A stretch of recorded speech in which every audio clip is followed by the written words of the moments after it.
Le jeûne, c'est quelque chose qui se démocratise de plus en plus. De plus en plus de personnes testent de leur côté avec beaucoup de succès sur leur santé. Dans cette vidéo, justement, on va voir 7 avantages à passer au jeûne intermittent ou carrément au jeûne complet pour ceux que ça intéresse. Vous allez voir qu'il y a des choses assez surprenantes et on en parle donc tout de suite.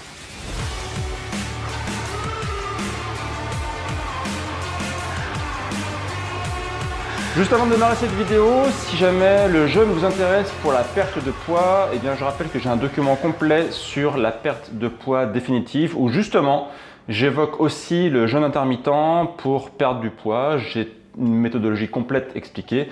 Donc n'hésitez pas à cliquer ici sur la petite fiche qui apparaît pour télécharger gratuitement mon document sur la perte de poids définitive où je vous explique tout en détail, pas par pas. Le jeûne part d'un principe extrêmement simple, c'est que nos ancêtres ne mangeaient pas autant que nous. Nos ancêtres étaient plutôt dans un mode où ils mangeaient quand ils pouvaient. C'était à l'époque des chasseurs-cueilleurs plutôt en mode opportuniste. On mangeait que quand on trouvait la nourriture. Aujourd'hui, nos frigos sont pleins à craquer. On mange minimum 3 fois par jour. On vit dans l'opulence la plus complète et ça provoque pas mal de soucis de santé. On voit qu'il y a une explosion des maladies comme le diabète ou les maladies cardiovasculaires, alors qu'on n'a jamais autant mangé, donc il y a forcément une relation de cause et effet.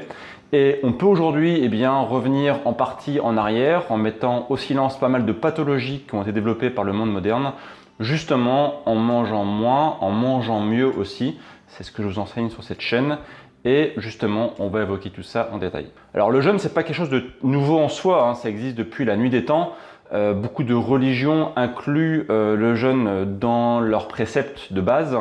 Et beaucoup de croyants doivent normalement faire régulièrement du jeûne s'ils veulent rester en bonne santé et répondre aux préceptes de leur livre religieux. Aujourd'hui, il y a même le jeûne thérapeutique qui rentre en ligne de compte dans beaucoup de pays comme par exemple les États-Unis ou l'Allemagne ou même la Russie, incluent de base des séjours thérapeutiques où on jeûne, c'est-à-dire que on est encadré de médecins et pendant une période plus ou moins longue, on va jeûner pour justement avoir une amélioration de la santé, une amélioration de beaucoup de symptômes qu'on peut avoir sur différents types de pathologies. Et c'est quelque chose qui est de plus en plus développé. C'est même dans certains cas remboursé par le système de santé.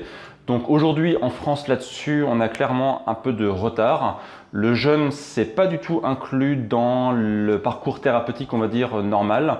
Et c'est quelque chose qui, à mon avis, devrait changer pour le futur. Petit rappel rapide sur les différents types de jeûnes. Vous avez, on va dire, ce que j'appelle moi les micro-jeûnes, c'est-à-dire en fait les jeûnes de plusieurs heures. Alors, un exemple typique, vous mangez le soir relativement tôt, vous finissez de manger vers 19 h.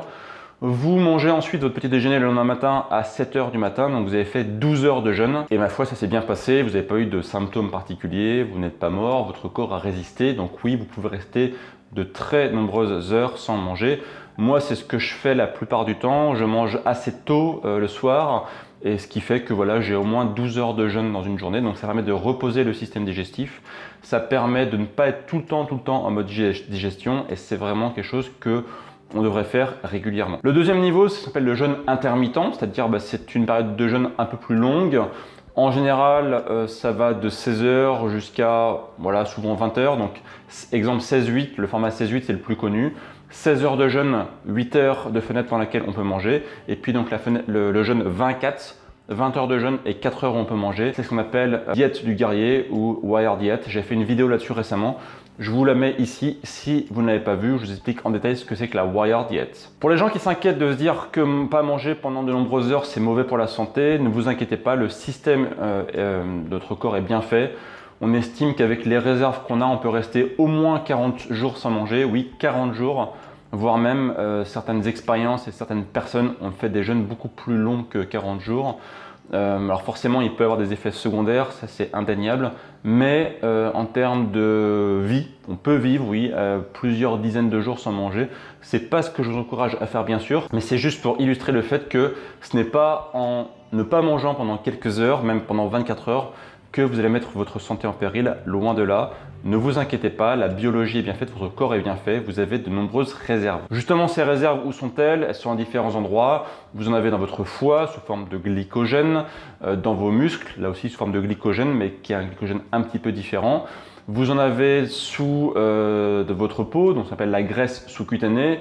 Vous en avez entre vos organes, ça s'appelle la graisse viscérale, ce qu'il ne faut pas d'ailleurs trop avoir si on veut rester en bonne santé. Bref, des réserves énergétiques, vous en avez partout dans votre corps et pour pouvoir durer de très nombreux jours sans manger. Donc ne vous inquiétez pas, vous n'allez pas dépérir parce que vous restez quelques heures ou quelques jours sans manger. Juste pour info aussi rapidement, quand vos réserves de glycogène ont été épuisées, donc c'est-à-dire dans le foie et en partie aussi un peu dans les muscles, eh bien on part sur une autre filière énergétique qu'on appelle les corps cétoniques, les cétones, qui permettent de justement transformer les graisses en carburant directement utilisable par les cellules. Et c'est justement un des avantages qu'on va voir dans cette vidéo, c'est que ça provoque une certaine transformation plutôt positive pour le corps. L'avantage numéro 1 lorsqu'on passe au jeûne intermittent ou au jeûne normal, c'est qu'on va réguler son niveau de glycémie. Donc ce qui peut être parfait pour les personnes qui commencent à avoir justement une résistance à l'insuline,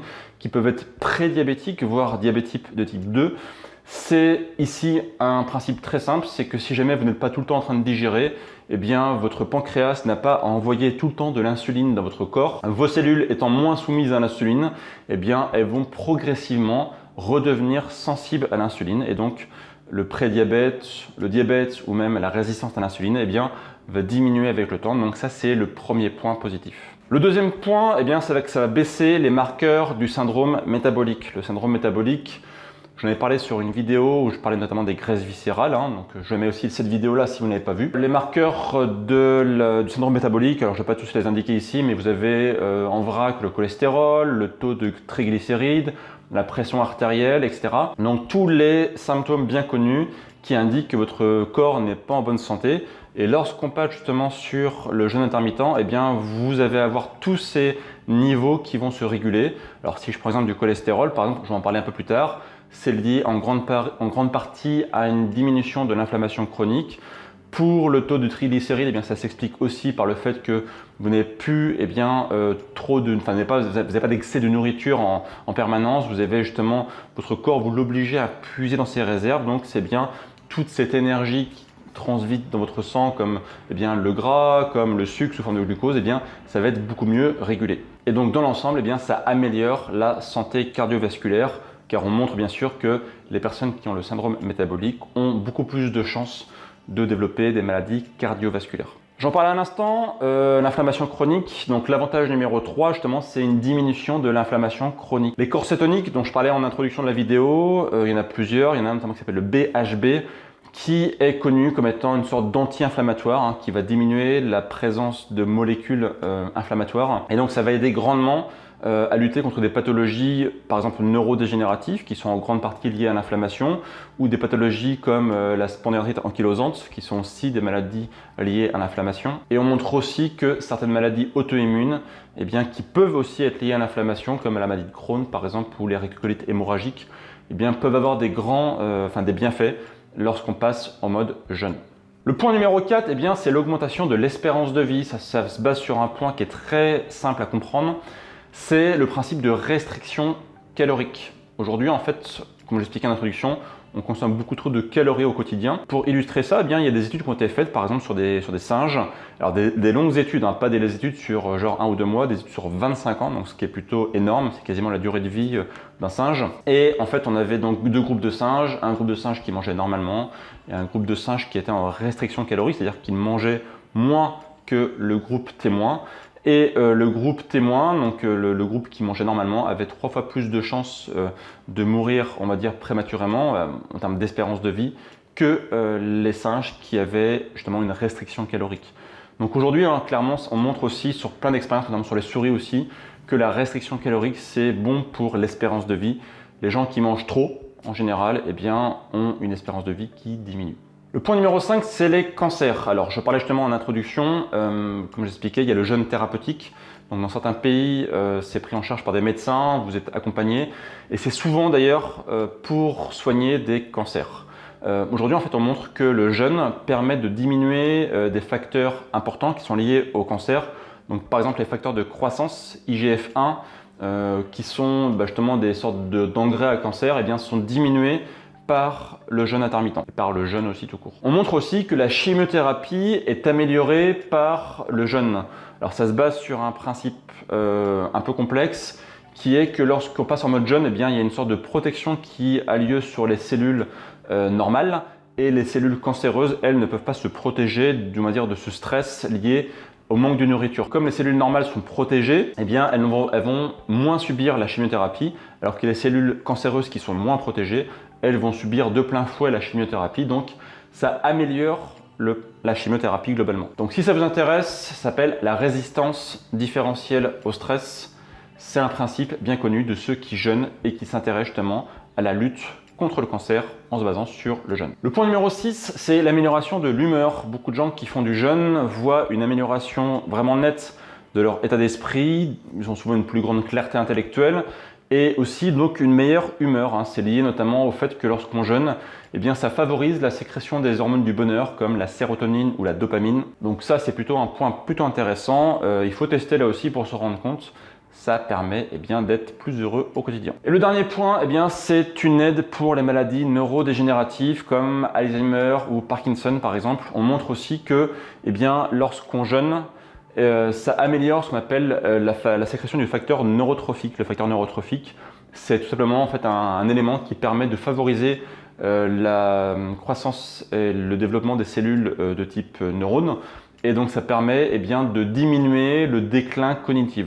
D'ailleurs, il y en a aussi qui expliquent le fait que les maladies neurodégénératives sont aidées par le jeûne en se basant sur le principe que souvent beaucoup de maladies sont liées à des dérèglements métaboliques. Que le cœur en fait, de la cellule qui sert à la sécrétion de l'énergie, donc qui s'appelle la mitochondrie, elle marche mal, ça génère en fait des gros problèmes sur la cellule et sur sa façon de fonctionner. D'ailleurs, il y a des études qui ont montré que le cancer pourrait être d'origine justement métabolique. Je vous mettrai, si ça vous intéresse, des études dans la description de la vidéo et je vous mettrai aussi la plupart des sources de cette vidéo dans la description, donc n'hésitez pas à aller jeter un petit coup d'œil. Quand justement vous avez une cellule qui change de fonctionnement métabolique, donc qui passe du glucose au cétone, on montre aussi que ça améliore le fonctionnement de la cellule. Ça peut améliorer du coup justement la protection des cellules contre le vieillissement et contre la dégénération. Donc on parle ici de facteurs neuroprotecteurs liés au jeûne. La question du jour, est-ce que vous avez déjà testé le jeûne intermittent ou le jeûne tout court? Dites-moi en commentaire combien de temps vous l'avez testé et quels ont été les effets positifs sur votre santé. Ça m'intéresse. Si vous souhaitez en savoir plus, n'hésitez pas à télécharger mon guide justement sur la perte de poids. On va ici évoquer en partie le jeûne pour perdre du poids. C'est ce document-là qui est téléchargeable directement en cliquant sur la fiche qui apparaît là ou directement sous moi. N'hésitez pas à cliquer, c'est gratuit. Moi, je vous retrouve juste derrière et je vous dis sinon à demain pour la prochaine vidéo. Ciao, ciao!